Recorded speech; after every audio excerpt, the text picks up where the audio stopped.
Hi guys, it's OB Keeng once again.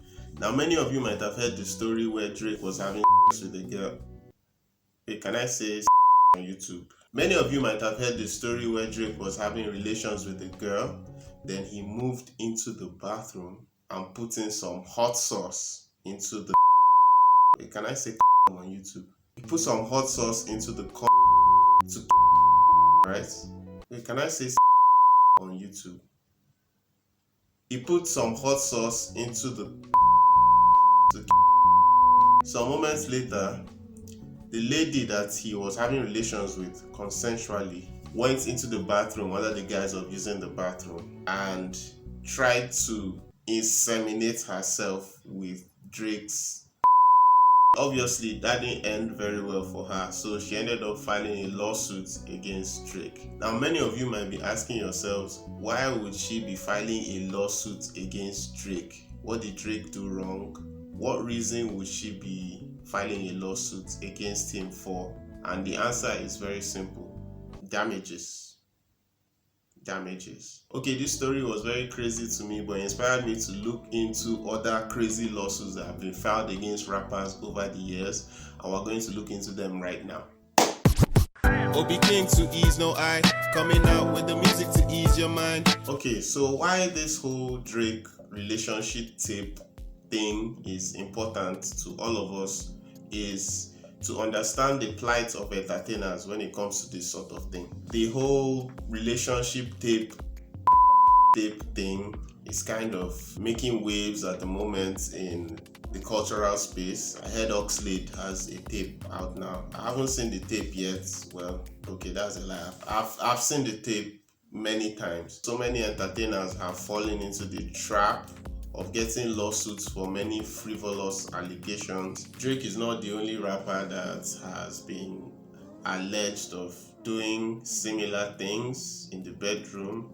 And as we all know, entertainers' lives in general, they are not private. They are liable to fall into such legal issues.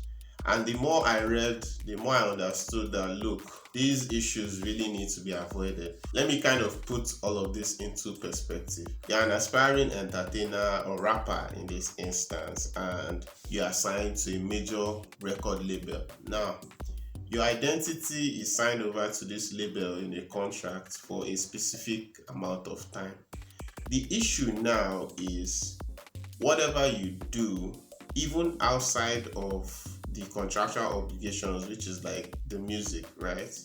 You are still in the public eye. So your private life is no longer private. This causes an issue where you do something in your private life that can affect your music career. So in an instance where a tape comes out, it now affects your contractual obligations because it affects your image, your persona as an artist, which the label deals with. Even if the allegation it doesn't make sense or it's false, it still poses a problem for the record label because obviously your image is what they are trying to sell. It doesn't really matter if you are right or wrong. All that matters is the image being portrayed. Now, many people can capitalize on this. It is possible that the lady suing Drake for the whole incident might actually get a settlement or a payoff, and it might even be wise to give her a payoff. Whatever happened might affect his image, which might affect his sales. So that's why many of these cases actually prop up. It's not really that the rapper did something wrong. It's people are trying to eat off them through the lawsuits because they know that your record label is interested in whatever happens to your persona, and they will try their best to clean it up. And sometimes it might result in paying some people money that they really don't deserve just because they have debt over you. Kanye had to pay $100,000 to his cousin because his cousin had a tape of him and Kim, and that's his cousin, that's his family. Okay, that's a bit of the background of what I'm trying to get into here. We're going to look into a lot of crazy rapper lawsuits. So for you aspiring entertainers and entertainers out there, you can also try and have an idea of how to protect yourself when some of these issues come up, because they are going to come up, especially if you plan to be an international superstar. Alright, let's just have a brief look into this whole crazy hot sauce story. Drake is allegedly being sued by a model for putting hot sauce in his. On Monday, 10 January, Instagram page Too Much Hot Tea broke the story of how a mysterious Instagram model had threatened to sue the Canadian rapper Drake for putting hot sauce into his. According to the account, the model and Drake hit it off on Instagram, where they started DMing each other. We're not sure who approached who first. Both eventually met up at a party and later went back to the rapper's hotel room to and well, do the deed. Prior to their intercourse, the rapper entered his bathroom to put on. After both were done, he went back to the bathroom to throw the use protection in the bin. The model reportedly pretended like she needed to use the bathroom too in order to find the discarded and pour its contents into her. If you are not sure why she would do that, it's easy to assume that she was planning on getting pregnant from the Hotline Bling singer. As soon as she did that, however, she immediately experienced a burning sensation and started to scream, causing Drake to run back to the bathroom to see what was going on. He then allegedly told the model that he poured hot sauce from a packet into the should someone try to get pregnant from him. The Instagram post that started the whole rumor also contained further details about the rapper's sexual exploits and what his ding-dong looks like. Why would it contain that? If you think that story was crazy, this next one will blow your socks off. And it still involves Drake. Funny enough, the certified lover boy has a whole lot of issues with lawsuits and he's also sang about it in his songs. I mean, they sue him for everything at this point. Imagine somebody breaking into your house and suing you for it. Drake actually had somebody break into his house and sue him for it. I'm just thinking of the amount he would have to pay his lawyers. His lawyers must be on a pretty good retainer, which is again another reason why some artists just decide to, okay, let's just pay off this person to avoid the whole legal issues. And again, it affects your image, like I said earlier. So let's look into this whole story with Drake. Judge dismisses $4 billion lawsuit filed against Drake by alleged 2017 home intruder. Drake has beat a $4 billion lawsuit filed against him by a woman who allegedly broke into his home in 2017. The lawsuit claimed that the rapper publicly defamed her on Instagram. According to Billboard, the woman in question, Mesha Collins, filed the case this past summer, claiming that the artist later defamed her by sharing her private information on IG. Collins filed the case without an attorney, and Drake's legal team swiftly debunked the case, which his attorney described as frivolous. After trespassing at his home and being arrested in 2017, plaintiff Mesha Collins now attempts to make contact with musician Aubrey Drake Graham by suing him. Now, when the case was dismissed by the judge, this is what the judge said in a statement. Even if plaintiff Collins could establish the statements were about her, she has failed to establish that such statements were of a private fact that is offensive and objectionable to the reasonable person. So now we've seen that the lawsuits don't even have to be based in reality. Can you imagine somebody breaking into your home and apparently she locked herself into one of his rooms? They had to kind of pry her out and still making up allegations against you that somehow you shared her private information after breaking into his home. Drake is the victim here. Imagine if the lady was able to prove that he actually had shared something private of hers on Instagram. I mean, she'd have a very huge payday by now. But thankfully, that didn't happen. That's really how crazy some of these allegations can get. Speaking of crazy, did you know that Kanye and Kim were once sued for being part of Al Qaeda, the terrorist group? They were sued for having a training in West Virginia. Now, this story sounds crazy because it actually is. The lawsuit was actually made by a crazy person. Let's just get into the story. Jonathan Lee Riches, a federal inmate known for filing crazy lawsuits against celebrities, sued him and Kim Kardashian in 2012 for participating in Al-Qaeda training camps in West Virginia. On the 17th of June 2012, I was in West Virginia, deep in the hills, and I stumbled upon the defendants who at an Al-Qaeda secret training camp. They burned a US flag and stamped on a picture of Barack Obama before Kanye performed a concert for Al-Qaeda members. That was a whole lot of crazy against Kanye and Kim, and it came from a crazy guy called Jonathan Lee Riches. Now, apparently, Jonathan Lee Riches is the most litigious man in America, meaning he has filed the most lawsuits than anybody in America. In fact, he made it to the Guinness World Records, and he even filed a lawsuit against the Guinness Book of World Records for including him. So that just shows how crazy this guy is. But it also shows that the system in America is kind of loopy. I mean, anybody can file a lawsuit against anybody else. And from what we saw in the previous story, you don't even have to have a lawyer to file a lawsuit. Basically, it's people just trying to eat off other people. And unfortunately, rappers and entertainers, they are the most liable. I mean, you can't just come up and sue somebody for being part of Al-Qaeda when you have no evidence or proof. That's something that could cause international issues. Apparently, Americans can get away with stuff like that. Although the Jonathan Lee Riches in question is a convicted criminal, but he wasn't arrested for the lawsuits. I mean, he was even writing lawsuits in prison. So the next lawsuit is kind of nostalgic and funny for me.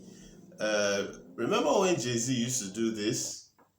It's a rock in here. There was this whole thing where some people thought it was an Illuminati sign at one point, and when you put it over your eye, it's like sending a symbol, the one-eyed, whatever. That was a long time ago. The whole Illuminati craze was trending on Twitter and everything. But I had no idea that he was actually sued at some point for using this symbol, and the person that sued him actually won and got a settlement. There's this wrestler called Diamond Dallas Page.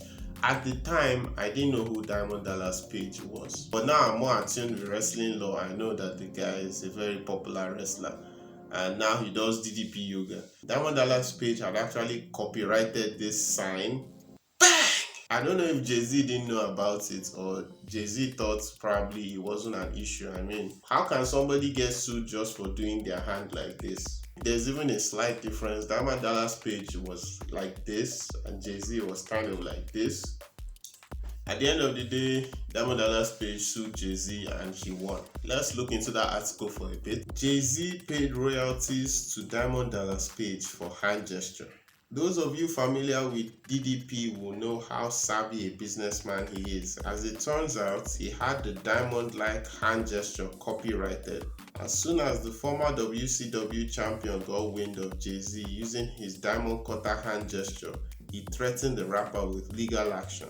With no real legal platform to stand on, Jay-Z had no real choice but to pay up for this oversight. DDP and Jay-Z settled out of court for an unspecified fee. Ching, money. I guess the moral of the story is, I mean, when you're an entertainer, you have to consider every aspect of your image, from your dressing. Jack Jones. Could they sue me for this? So even your hand gestures. I'm seeing a future where rappers start to copyright their haircuts. I don't know, some might be doing it already. Okay, you'll be hard pressed to find a crazier lawsuit than this one. P. Diddy was sued for causing 9/11, right? Puff Daddy, P. Diddy Dirty Money was sued for causing 9/11. This is according to Billboard. Diddy sued for $1 trillion. $1 trillion blamed for 9/11. A woman has filed a $1 trillion lawsuit against Diddy, real name Sean Combs, alleging that he caused 9/11, put her child in the hospital, and stole a poker chip worth hundreds zillions of dollars. Okay, that's obviously crazy. Valerie Joyce Wilson Talks is seeking a restraining order against the mogul, which a judge denied but set a hearing for January 31st. Talks believe Diddy, his ex-girlfriend Kim Porter, and LAPD brutality victim Rodney King were behind the collapse of the World Trade Center towers, according to court papers obtained by RadarOnline.com. Diddy went through Kim Porter and Rodney King and knocked down the World Trade Center, and then they all came and knocked my children down, set me up to be on disability, and disabled my baby. He put my baby in a wheelchair. Plus, I won a lot of money at the casino in Mississippi, and Sean P. Diddy Combs has my chip to my money, she also says. I heard he gave it to Gwen Allen to hold, but she cannot cash it in. I want my chip, please help me. It's well worth over hundreds zillions of dollars and my hospital keys. They put me and my baby in the hospital and broke my baby's 2 legs and sexual assaulted my children and crushed us. She's asking for $900 billion in child support and $100 billion for... You know how I know this story is crazy? It's not even the whole thing about the World Trade Center and P. Diddy crushing her baby's legs for some reason. It's thinking that he has $1 trillion to give. $1 trillion would bankrupt this guy. And who has $1 trillion? Who knows? Maybe she got a settlement. But my point is, why would a judge even decide to hear a case like this? Many people don't even want to be in the public eye because of issues like this. Your privacy is actually very valuable for you to live a happy and healthy life. I respect entertainers for trying to put themselves out there because it's not easy being under scrutiny like that. Some entertainers have been driven crazy by that kind of exposure, especially from a young age. I mean, the whole thing with Britney Spears shaving her hair and, showing her lady parts in the tabloids, that just shows sometimes the weight can be a bit much, so it's not easy.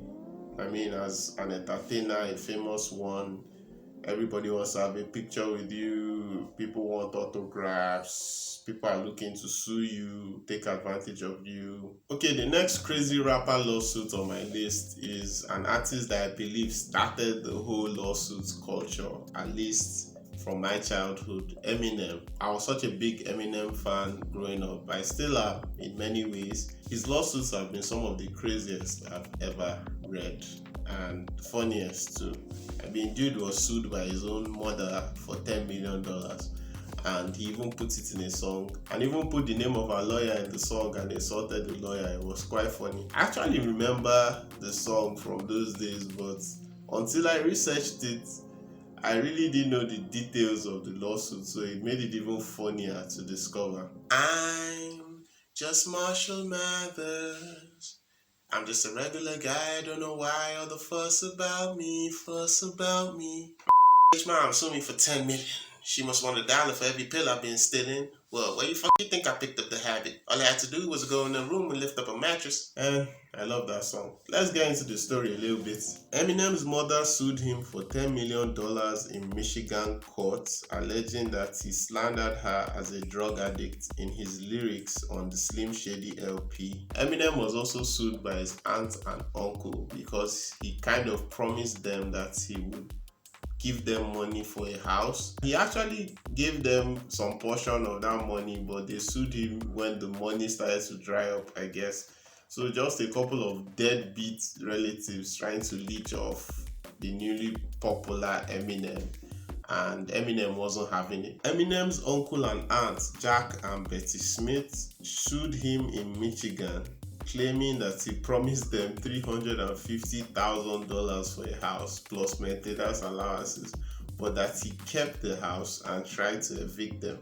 Thankfully, Macomb Circuit Judge Mary Krzyzanowski dismissed claims and tossed the case out of court. Man, Eminem has had a whole lot of crazy lawsuits in his career. He's been sued by his former wife, Kim, who he even married and re-divorced at one point. He was even sued by a homeless man for stealing an idea for a Super Bowl commercial. Like, really? Some of these cases, they just seem like jokes at the end of the day. The next crazy series of rapper lawsuits involved 50 Cent. 50 Cent had a whole trolling phase where that's how he attacked his enemies, by trolling them. I mean, remember Piggy Bank, that funny music video where he trolled Nas, The Game, and a whole couple of other people. He trolled a couple by posting their tape online, and he was ordered to pay $5 million by the court. Now, the crazy part of this story is 50 Cent sued his lawyers for how they handled the case. So he sued his lawyers for convincing him to file for bankruptcy when he was leading up to the case. He got a new set of lawyers to sue his old set of lawyers for how they handled the whole lawsuit, which really shows that he wasn't really bankrupt in the first place. So the whole thing is crazy to me because I just think it's a funny series of events. Someone sues you and your lawyers kind of lose the case, and now you're suing the lawyers for how they handled the lawsuits. I mean, it just shows that you have a whole lot of money to throw around. And funny enough, all this would have been handled with a settlement, so it kind of has a point. But it just goes to show how careful you have to be when you're in the public eye and your whole source of income, your career depends on your public life. Some artists that have kind of managed their public life very well despite their level of fame. First in my mind is Jay-Z. Jay-Z really hasn't had that many scandals, and if he has, he's managed to keep them under wraps. He really doesn't expose himself to as much controversy. I really look up to that guy. Like, he's one of the few black entrepreneurs, black entertainers that managed to keep it respectable about himself, even though he had a rough past. But he believes in the craft, believes in music, and he believes in protecting his persona. He has a business mindset, and that's kind of what I'm going for. 50 Cent wants payback. According to the Rap Get Rich or Die Trying star, is suing his ex-lawyers for $32 million after losing his lawsuits to Lastonia Leviston in 2015. 50 Cent, born Curtis Jackson III, filed a claim to the U.S. Bankruptcy Court in Connecticut, citing that the miscues from his ex-lawyers Reed Smith and attorney Peter Raymond left him at a disadvantage against Leviston during her lawsuit against him. In 2015, Jackson was sued by Leviston after he posted a tape of her and her partner online. As a result, she opted to sue Jackson for $7 million. The lawsuit forced the In the Club rapper to file for bankruptcy. In July 2015, he was ordered to pay Leviston $5 million. 50 Cent was also sued for stealing the idea for the main character in his Power series, Ghost, from another guy who's actually named Ghost. Okay, the final lawsuit I have on this list is against Childish Gambino for his very popular song, arguably his most popular song, This Is America, that won him Grammys for Recording of the Year, Song of the Year, all of that. This Is America was later rebranded to This Is Nigeria by Fowls, which was also one of his most popular songs. What if I told you that this song was stolen from another artist? Childish Gambino is being sued for copyright infringement over his Grammy Award-winning rap song, This Is America. Emelike Nwoswocha, a rapper who performs as Kid West, claims the song copied his track Made in America, which was released 2 years earlier. The lyrical theme, content, and structure of the two songs' choruses are glaringly similar, he said in court documents. In his defense, I've listened to the two songs and they are actually kind of very similar. Maybe I'll place a link in the description down below so you can judge for yourself. But that's the thing with music. Music is very subjective, but there are some similarities that sometimes are very glaring. Maybe at some point they'll try and look into how they'll handle such lawsuits in future, because there are so many songs coming out now that at some point, many of them are bound to sound similar. Rappers and musicians seek inspiration from older songs for their newer songs, so you can't really blame anybody. In Nigeria here, we don't really have that problem. Everybody copies from everybody. Sometimes two songs can have the same beat and nobody really cares. So I'm just going to end this video with an honorable mention. 400 lawsuits are coming together against the whole Astroworld concert fiasco, against Travis Scott and Drake, and I'll be looking forward to how that all turns out, because I did pay attention to that story and it was kind of crazy. The whole stampede, people couldn't breathe at his concerts and people were getting crushed. Some people died at his concerts, like 9 people died. Travis Scott hasn't really been in the public eye since then. He's kind of trying to massage the whole issue. I went to his Instagram page and he was getting crushed in the comments over the whole thing, and the majority of his fan base are kids on top of that. Rest in peace to those children. As a very sad story for them to go out on. I want to assume that their lawyers are shaking in their boots right now. Actually, the labels and the artists must be shaking in their boots. The lawyers, they'll be getting very well paid for their services. I guess the moral of this whole video is stop suing people, please, especially when you don't have a valid reason. And if you're an artist, learn ways to mitigate against some of these issues when they come up. Try and protect your image as much as you can. Be like Jay-Z. Alright guys, thank you so much for watching this video. Hope you like the new studio. If you enjoyed this video, do like and subscribe. I'm watching you. Like and subscribe. As many of you know, I'm an artist myself, so check out my music on my channel. Follow my social media channels in the description, and I'll see you guys in the next one.